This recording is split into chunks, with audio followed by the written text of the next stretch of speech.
Bom dia, bom dia, bom dia. Sejam bem-vindos mais uma vez, como eu sempre digo, unicamente pela graça e misericórdia estamos aqui.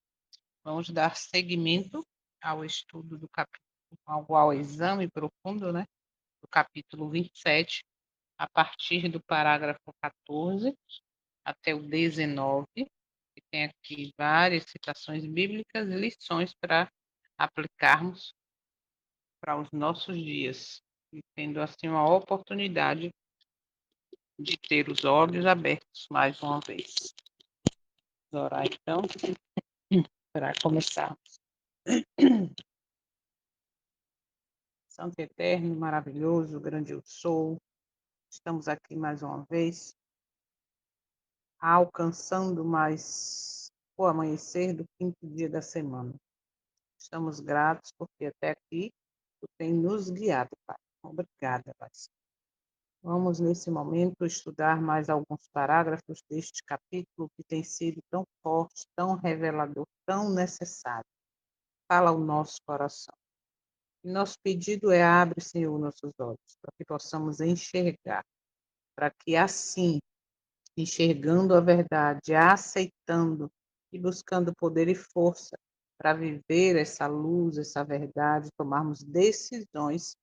Estamos aqui pedindo: abre, Senhor, nossos olhos, nossos ouvidos, nosso coração, e também nas oportunidades possamos abrir nossa boca, movidos pelo teu Santo Espírito, para ensinar, para testemunhar e assim mostrar teu caráter, o caráter do teu filho a outras pessoas. Nos transforma, Pai Santo.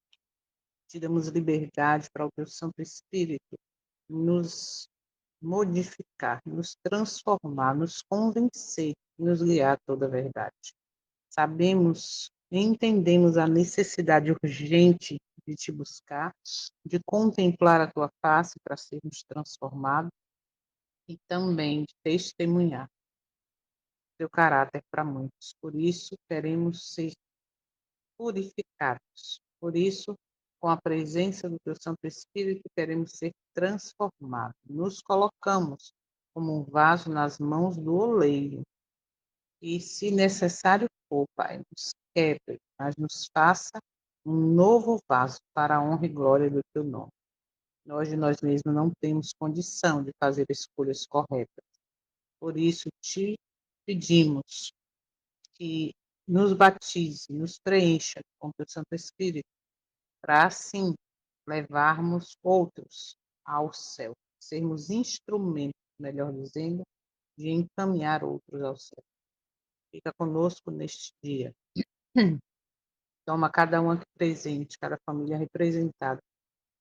Visita os enfermos, as famílias enlutadas. E fortalece teu povo. Fortalece dentro do teu poder, porque dias difíceis estão vindo, as coisas estão acontecendo, estamos em meio às profecias, aos cumprimentos proféticos.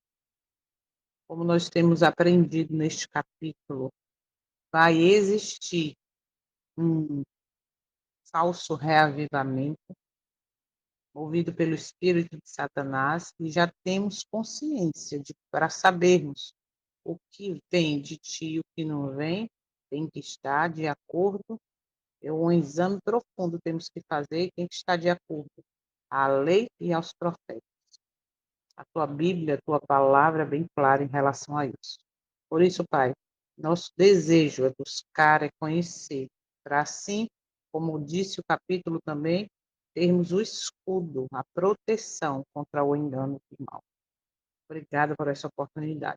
Fica conosco neste dia e fala ao nosso coração neste momento. Te pedimos, agradecendo pelo perdão dos pecados, agradecendo, porque como diz Isaías 58, 59, 1 e 2, a tua mão não está encolhida, nem teu ouvido surdo, para que não possa nos ouvir.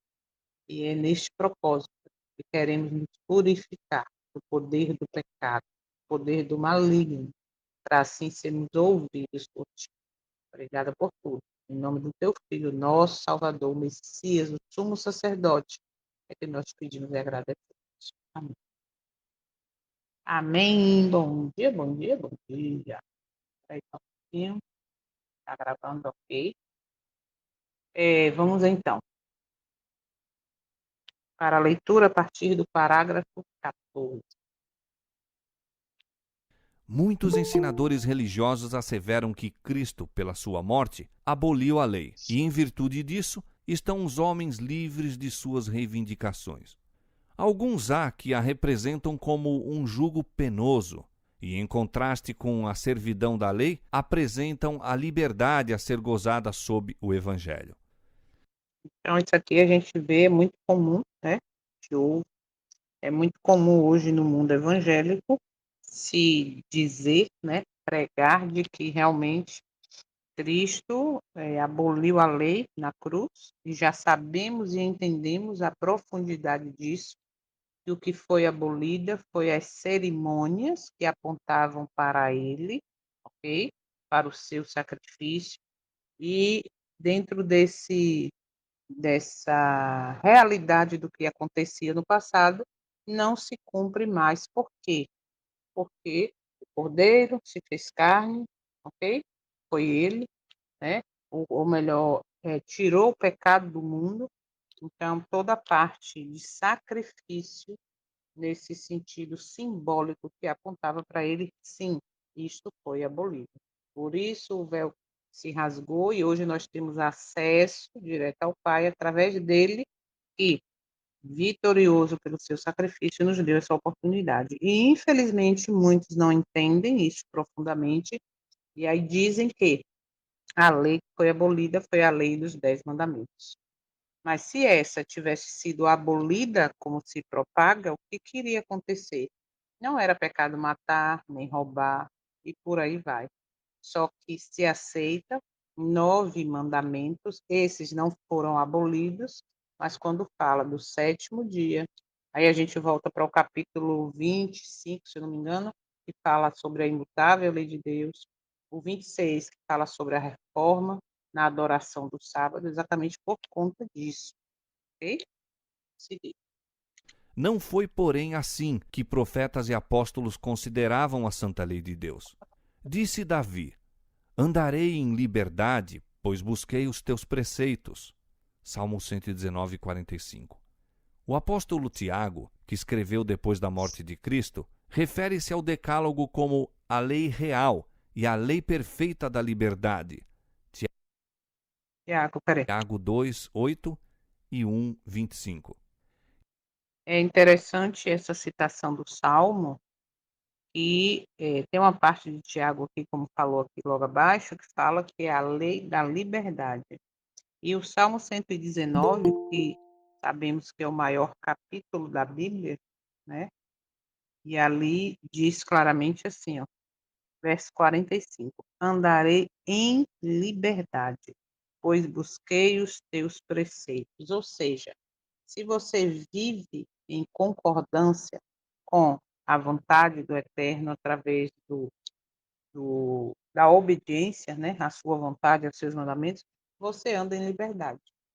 É exatamente como um exemplo, vamos dar aqui, de você tem o seu carro, tem sua carteira de motorista, vai passar por uma blitz. Se você está em dias com o documento do carro, com sua carteira, automaticamente você passa por ela tranquilamente, em liberdade, sem se preocupar. Você está em liberdade porque você está em dias com a lei, sendo um cumpridor da lei. Mas se você está com a carteira vencida, o documento vencido, sabe que está irregular de alguma maneira, você vai dar um jeito de não passar por ali, e se não tem opção, misericórdia, aí é um transtorno passar por esse momento. Então, quando a Bíblia fala, como Tiago aqui, como o Salmo, chama o mandamento como a lei da liberdade, os mandamentos, melhor dizendo, como a lei da liberdade, né, a lei moral como a lei da liberdade, é exatamente nesse sentido. Para ela ser a lei da liberdade, eu tenho que ser cumpridor da lei. ok? Só para dar uma claridade maior aí. Vamos seguir. E o escritor do Apocalipse, meio século depois da crucifixão, pronuncia uma bênção aos que guardam os seus mandamentos para que tenham direito à árvore da vida e possam entrar na cidade pelas portas. Apocalipse 22, 14. É interessante que a gente nem reflete sobre isso, né? Sobre a seriedade de quem guarda os mandamentos é que vai ter direito à árvore da vida e vai passar pelas portas da cidade santa.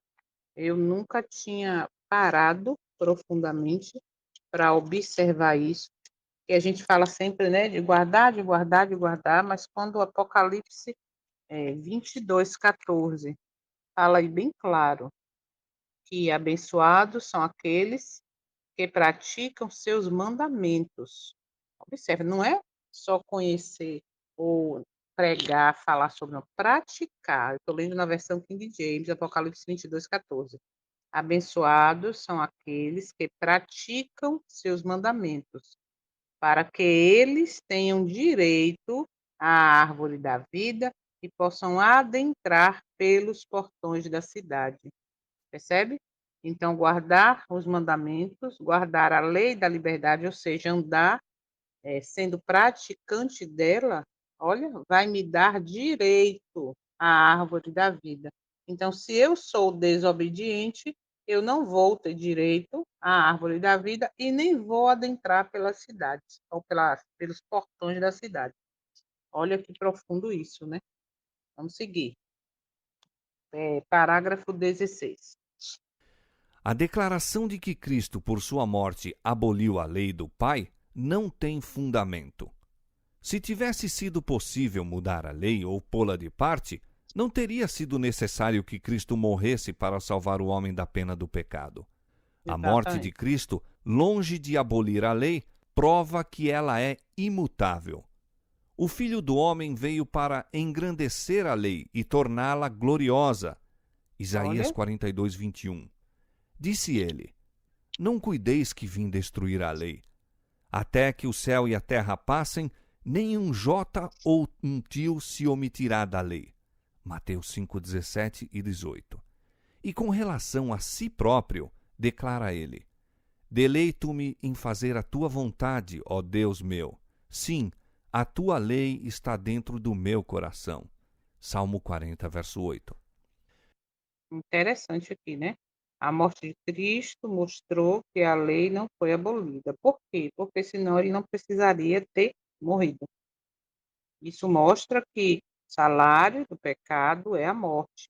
E aí ele veio mostrar que houve sim uma desobediência desde lá da criação, porém, porque essa lei não muda, porque desde lá do início houve a morte do primeiro animal para vestir Adão e Eva, exatamente porque eles desobedeceram à lei. Aí agora veio Cristo para poder pagar o preço dessa desobediência da raça humana. Então, se a lei tivesse mudado, para que ele morreria? Ok? Só era dar um jeitinho ali, dizer que mudou e, enfim. Mas não, isso mostra que ela é imutável.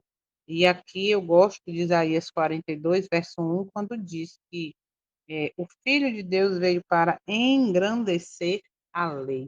Olha que lindo. E torná-la gloriosa. E aí, Mateus 5, 17, 18, que é muito conhecido, né? Não penseis que é muito claro também para quem quer enxergar. Não penseis que vim revogar ou abrogar, como diz algumas versões, a lei ou os profetas.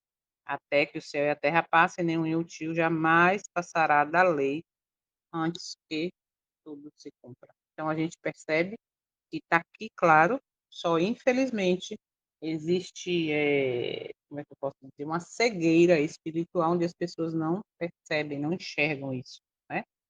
Seu próprio respeito declara ele, e ao seu próprio respeito declara: agrada-me fazer a tua vontade, ó Deus meu, dentro do meu coração está a sua lei. Salmo 40, verso 8. Seguir, 17 agora. A lei de Deus, pela sua própria natureza, é imutável. É uma revelação da vontade e caráter do autor. Ó, Deus é amor e sua lei é amor. Seus dois grandes princípios são amor a Deus e amor ao homem. O cumprimento da lei é o amor. Romanos 13:10. O caráter de Deus é justiça e verdade. Esta é a natureza de sua lei. Diz o salmista: Tua lei é a verdade. Todos os teus mandamentos são justiça. Salmo 119, versos 142 e 172. E o apóstolo Paulo declara: A lei é santa e o mandamento santo, justo e bom. Romanos 7:12. Tal lei, sendo expressão do pensamento e vontade de Deus, deve ser tão duradoura como o seu autor. e observa que ela reflete exatamente o caráter. Romanos 7, verso 12. A lei é santa. Ponto. Ele é santo. O mandamento é santo, ó, e justo e bom, característico do Eterno, do seu Filho. Então a gente vê aí claramente a harmonia que há nisso. Seguir, parágrafo 18. É obra da conversão e santificação reconciliar os homens com Deus, pondo-os em harmonia com os princípios de sua lei. Aqui vale um comentário. Olha só, é obra, tá, de conversão e santificação. Observa que as duas coisas andam juntas, porque aquele que confessa e deixa alcançará misericórdia. A verdadeira conversão leva a uma vida de arrependimento, leva a uma vida de santificação. E aqui agora o testemunho de Jesus confirma, através desse parágrafo, é obra de conversão e santificação, reconciliar os homens com Deus, trazendo-os, observa agora, em harmonia com os princípios de sua lei. Bom, então, se eu ouço mensagens, eu vivo em um meio onde não há harmonia, ok? Não há preparo para uma vida em harmonia com os princípios da lei, automaticamente não existe ensinamento ou entendimento da verdadeira conversão e santificação, ok? Vamos seguir. No princípio, o homem foi criado à imagem de Deus. Estava em perfeita harmonia com a natureza e com a lei de Deus. Os Olha aí. princípios da justiça lhe estavam escritos no coração. Pronto, deixa eu comentar aqui também. Existe um entendimento de que a lei surgiu quando foi escrita lá no Êxodo, lá no Sinai, pelo dedo de Deus, né, em tábuas de pedra, e foi dada a Moisés. Só que se entendermos, de fato, como a verdade, como verdadeiramente é, a lei sempre existiu, ok? Por quê? Olha só, quando criou a raça humana, aqui se diz assim, ó, estava em perfeita harmonia com a natureza e a lei de Deus. Os princípios de justiça estavam escritos em seu coração. Então, a lei sempre existiu. O ato de no Éden ter a árvore ali no meio do conhecimento do bem e do mal, e tinha ali não coma, ou seja, ali era uma representatividade da lei que me leva a obedecer ou não. E diante ao livre-arbítrio, eles escolheram melhor. Adão escolheu desobedecer, porque no estudo mais detalhado a gente entende que Eva também escolheu, porém Eva foi enganada e Adão não. Então, o que que acontece aqui? Entendemos claramente que a lei, ela ainda vou mais longe. A lei, ela existe e a prova é de que ela é eterna, que ela existe lá no céu, que ela está guardada no santuário do céu, no lugar santíssimo. Por quê? Porque quando o Eterno falou com Moisés, Moisés, você vai construir um tabernáculo. e disse claramente que ali era um modelo, ok? Se é um modelo, está no céu. Existe um. E a gente tem a prova disso quando João, lá no Apocalipse, viu a Arca da Aliança, quando o céu se abriu. Então, percebemos que quando Satanás deixou ou se transformou, né, que era um anjo de luz, se transformou no adversário, no inimigo, ele desobedeceu essa lei. E uma delas foi: não terás outros deuses diante de mim. Quando ele se enxergou, né, sendo aquele que tinha condição e querendo ser semelhante ao Altíssimo, ele cobiçou também o cargo de ser semelhante a Deus, mais outro pecado. Então a gente percebe que, quando diz assim: perfeito era nos teus caminhos, desde o dia em que foste criado até que se achou iniquidade em ti, mostra que a lei é exatamente eterna. Tá? Se o homem não tivesse desobedecido, a lei continuaria no seu coração e automaticamente ele não desobedeceria. Porém, quando a lei foi dada lá no Sinai, lá no deserto, né? O que que aconteceu? Ali ela foi externada, por quê? Porque o povo havia passado 430 anos com os hábitos do Egito, com a apostasia, com os costumes, isso em todas as áreas, inclusive na comida, né? E a gente sabe que caiu maná e eles começaram a reclamar, já estavam enjoados do maná, chamando de comida vil, e a Bíblia chama o maná de alimento dos anjos. Então, o que que acontece? É dentro desse quadro, só para frisar aqui, eu fui lá no Éden, voltei para cá, fui lá na eternidade, voltei para cá, para deixar mais claro que a lei ela é realmente eterna. E dentro desse quadro, né, a gente percebe aí. Por isso que eu citei coisas para que a gente veja que realmente ela é eterna, ok? Como é o caráter do Pai. Então, quando Adão e Eva foram criados, eles tinham já essa lei no coração, tá? Vamos lá. O pecado, porém, alienou-o do Criador. Não Olha aí. mais refletia a imagem divina. O coração estava em guerra com os princípios da lei de Deus. A inclinação da carne é inimizade contra Deus, pois Ó, não é sujeita à lei de Deus, nem em verdade o pode ser. Romanos claro, 8, hein? 7. Mas Deus amou o mundo de tal maneira que deu o seu Filho unigênito para que o homem pudesse reconciliar-se com ele. Mediante os méritos de Cristo, pode aquele se restabelecer a harmonia com o Criador. O Que lindo. coração deve ser renovado pela graça divina, deve receber nova vida de cima. Esta Ó, mudança é o novo nascimento, sem o que, diz Jesus, o homem não pode ver o reino de Deus.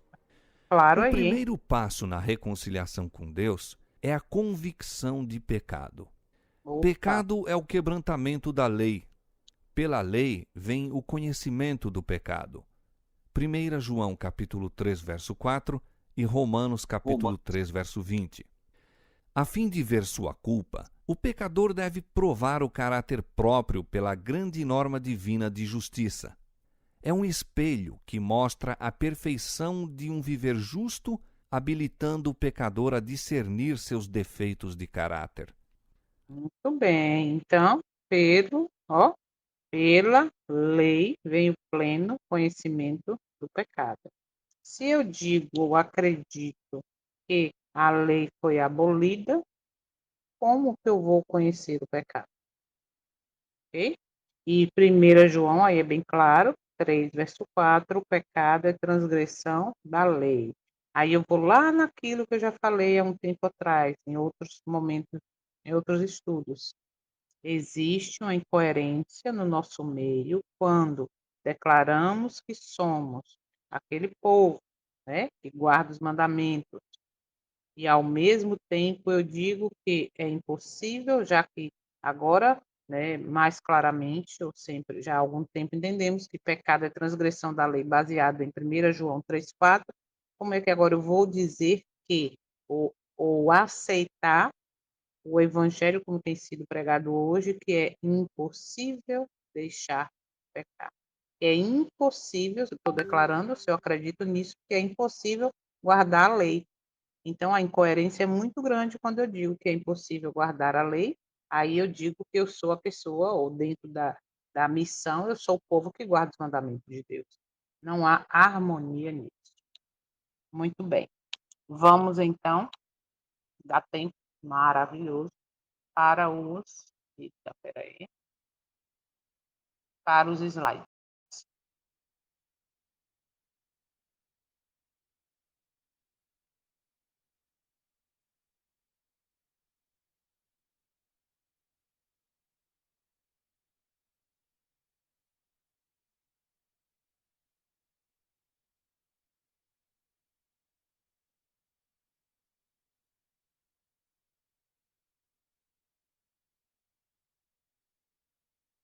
Pronto, vamos lá.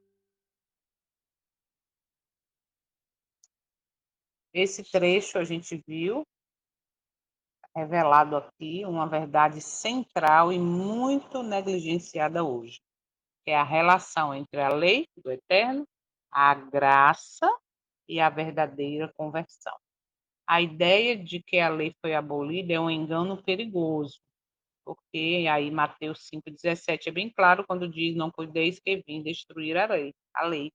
Então, um evangelho sem lei cria uma fé sem direção. E isso é muito comum hoje, infelizmente, né? No mundo cristão evangélico, isto é muito comum. Se a lei pudesse ser anulada, Cristo não precisaria morrer. Eu creio que isso também ficou bem claro nesse parágrafo, né? E Romanos 3:31 está aí a confirmação. Anulamos, pois, a lei pela fé? De maneira nenhuma. E o verso segue dizendo: antes, confirmamos a lei. Né? A cruz prova que a lei é séria e imutável. Como nós vimos, senão não precisaria Cristo ter morrido se a lei tivesse como ser mudada. Okay? E como ela é eterna, é interessante pensar que ela é eterna. Ela está regindo a eternidade, o céu. Por que a lei seria uma para o céu e outra para a terra? Né? Então tem que existir aí uma uniformidade, já que ela é a representação do caráter divino. Muito bem. Ponto 3. A lei de Deus não é escravidão, mas liberdade. Andarei em liberdade, por busquei os teus preceitos. Salmo 119, 45. Só que o mundo hoje vê regras como opressão. Mas o Eterno mostra que a obediência liberta. Eu creio que isso também ficou muito claro quando fala que é a lei da liberdade, tá? É a lei da liberdade. E outra coisa que chama muita atenção, porque a gente viu em Apocalipse 22:14, tá? A obediência, a prática aos mandamentos me dará direito à árvore da vida. Olha, e que coisa importante, que citação importante isso. Então, se eu sou desobediente, eu vou perder a árvore da vida e também não vou entrar pelos portões celestiais, como diz aí Apocalipse 22:14. Só que hoje, quando você fala em obediência, o mundo vê regras como opressão, mas o Eterno mostra que a obediência liberta. Ponto 4. A verdadeira liberdade está na obediência. Já falamos sobre isso, ficou muito claro aí com o exemplo do carro, né? Está aí irregular ou regular diante do cumprimento ali, diante de uma blitz. Então, hoje, dentro do quadro espiritual, isso não é diferente. Liberdade não é fazer tudo, é viver corretamente, ok? Por quê? Porque hoje a pessoa acha que a liberdade, né, dentro do contexto do mundo, é poder fazer tudo, fazer o que eu quero, do jeito que eu quero. Não. Liberdade, na visão espiritual, diante do Eterno, é viver corretamente em harmonia com a vontade dele. Muito bem. Ponto 5. Guardar os mandamentos está ligado à vida eterna. Isso a gente acabou de ler, Apocalipse 22:14. e nos últimos dias, que eu creio que estamos vivendo, a obediência voltará a ser um tema central. Sabemos que o grande conflito, desde lá do universo, quando aquele anjo, né, ficou orgulhoso de si, etc., e se tornou ali um adversário, um inimigo, desde lá, ponto central é obediência. No Éden, Adão e Eva, obediência. E por aí vai.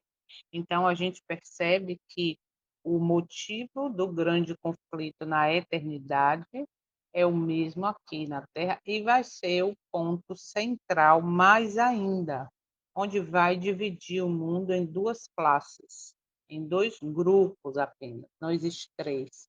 E aí é onde a gente vai, ou melhor, já sabe que vai ser o grupo que verdadeiramente quer viver em fidelidade, em integridade à luz, à vontade do Eterno, ou o grupo, ou, e melhor dizendo, e o grupo que não quer, que acha que não precisa, que está tudo certo. E aí, nesse quadro de escolher em que grupo eu faço parte, é onde vai me garantir ou vida eterna, ou salvação, ou melhor, ou morte eterna. E aí talvez alguns pensem, ah, mas nós somos salvos pela graça e não por obediência. Concordo, e é verdade, e é bíblico. Porém, a graça, ela verdadeiramente entendendo o preço do pecado, que a gente vai ver nos parágrafos a seguir, né, mais adiante, entendendo o preço do pecado, automaticamente eu aceito a graça, que foi um sacrifício de alto preço, e esta graça me leva a viver uma vida de obediência, uma vida de integridade à vontade do Eterno. Então, o tema central já é, eu creio, por essa divisão, né? Por esse despertamento, já está sendo tema central a obediência. Quando a gente entende, como vimos no capítulo passado, sobre a reforma do sábado, da adoração, aí a gente entende que realmente esse ponto já chegou. A quem eu estou obedecendo, ok? Quem é o supremo da minha vida. É isso aí que a gente tem que meditar. Ponto 6. A lei é imutável como o próprio Deus é imutável. E Malaquias 3,6 diz, porque eu, o Senhor, não mudo. Ou seja, se ele não muda, se o Eterno não muda, sua lei também não muda. É muito claro. Tá? Ainda mais falando novamente, só para relembrar, essa lei existe no céu, no santuário do céu, na eternidade. Então, ela não muda, ok? É o mesmo princípio do céu, é o princípio do Eterno na terra. Isso aí tem que ficar claro para a gente. Ah, porque no céu é de um jeito e na terra é de outro. Não, tá? Ponto 7. Cristo engrandeceu a lei, não a anulou. A gente entendeu isso também.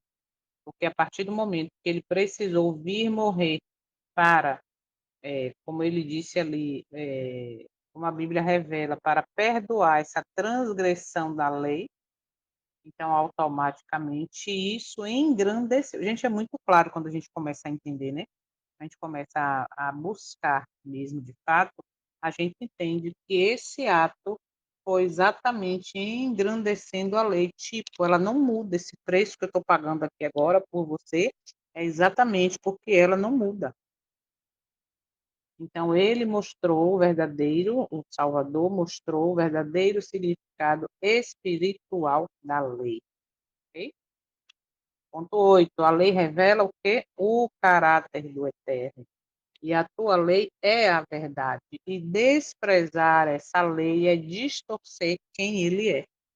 Por quê? Porque a lei representa o seu caráter. Então, se eu piso, se eu mudo, se eu transformo, se eu desprezo, eu estou desprezando, eu estou distorcendo o caráter do Eterno. Olha como isso é sério. E isso é uma obra de quem? Né?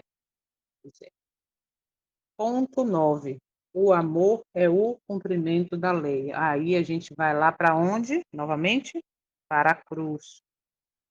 Ok? A cruz me leva à graça, a graça me leva ao perdão do pecado. Se eu entendo e amo esse Salvador, ou entendo o sacrifício, a profundidade do que ele fez, automaticamente o cumprimento da lei é o amor.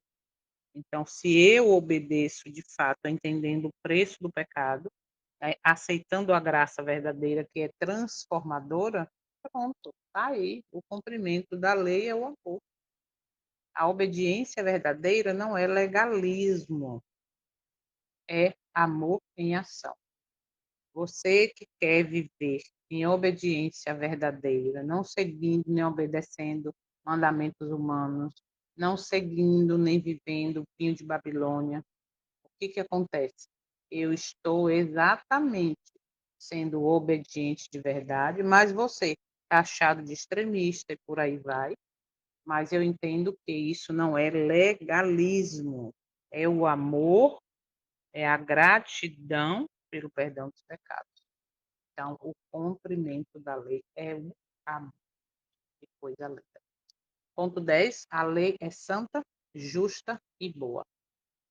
Ou seja, é um reflexo do caráter do Eterno. Se vemos a lei como pesada, o problema está em nós, não nela. Isso aqui também vale uma grande reflexão, uma profunda reflexão. Ah, como é chato obedecer. Ah, mas é impossível. Ah, mas sabe? E aí, se acontece isso, se a lei para mim, para você está sendo pesada, o problema não está nela e sim em nós. Por quê?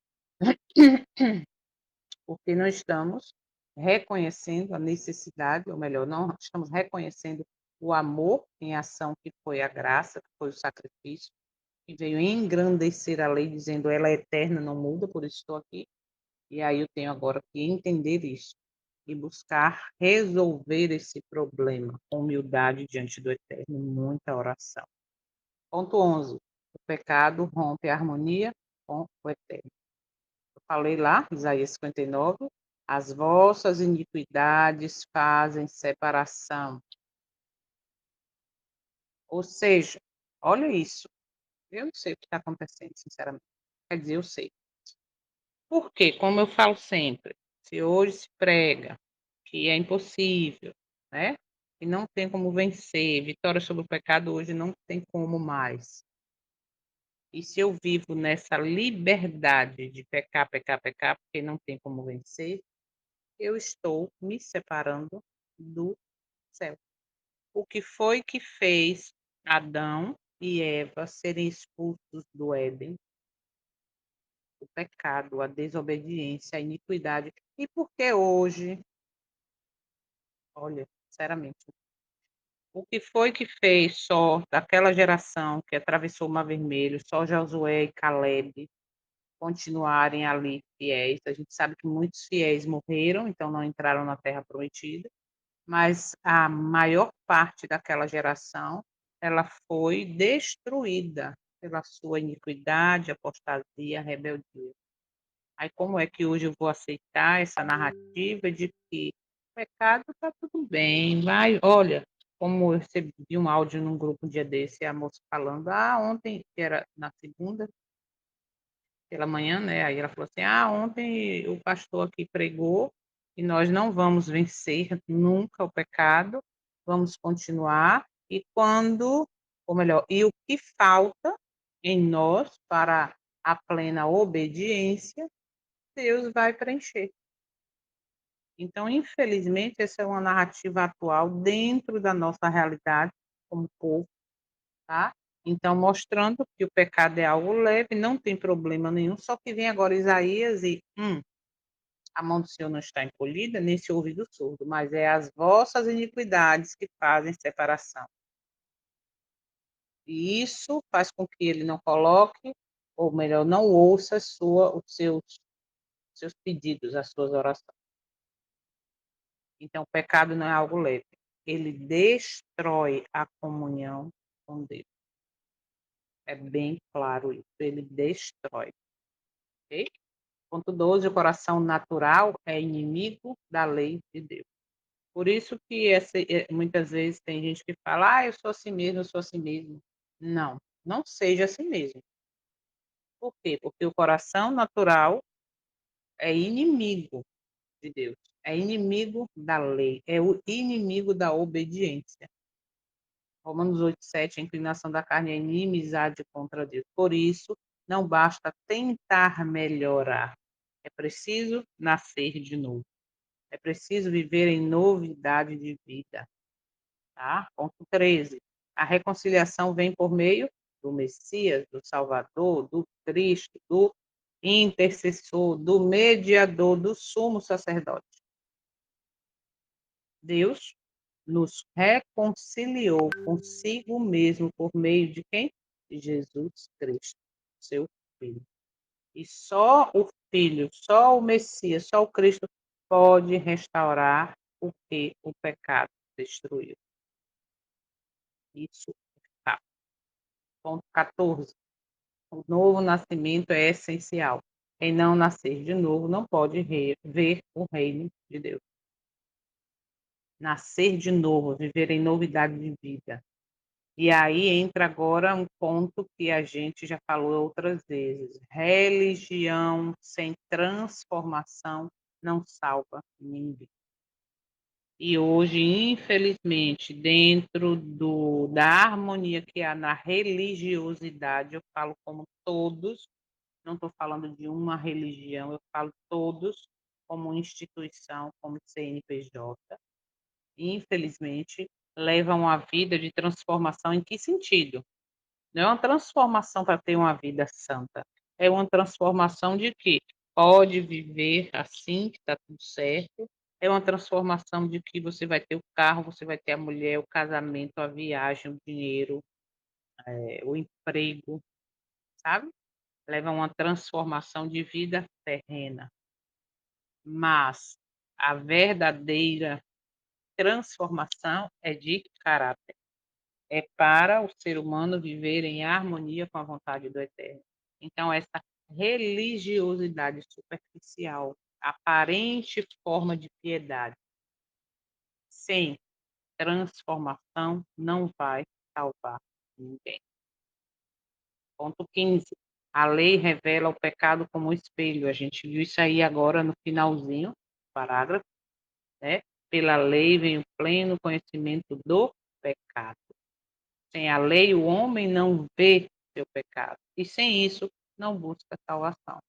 Então, vamos pisar na lei, porque tanto faz, tá? Vamos pisar, vamos ser desobedientes, porque se eu não conheço a lei, se eu não tenho ela, ó, guardo a tua lei no meu coração para não pecar contra ti. Se eu amo a lei, se eu guardo no coração, se eu tenho em mente, automaticamente ela vai me apontar o erro e, pela graça e misericórdia, força e poder do Eterno, através do seu Santo Espírito, eu vou vencer a tentação e não cair no pecado. Então, sem a lei, que é o que está sendo pisada hoje por todos, né? O homem não vai enxergar o pecado, não vai enxergar o erro. E sem isso, vai buscar salvação. E a salvação envolve o quê?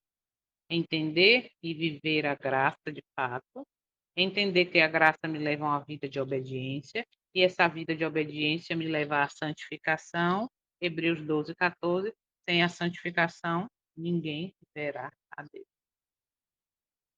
Entende que é uma cadeia, uma corrente que tem um elo, que uma coisa liga a outra. E sem a santificação, ninguém verá a Deus. Ok? Então, aí o grande engano dos nossos dias é separar lei e graça, obediência e amor.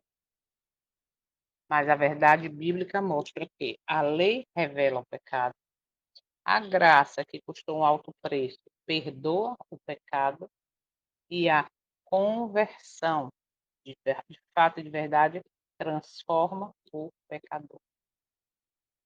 Então, façam a autoanálise, veja dentro disso aqui, desse resumo, dessa conclusão desses parágrafos.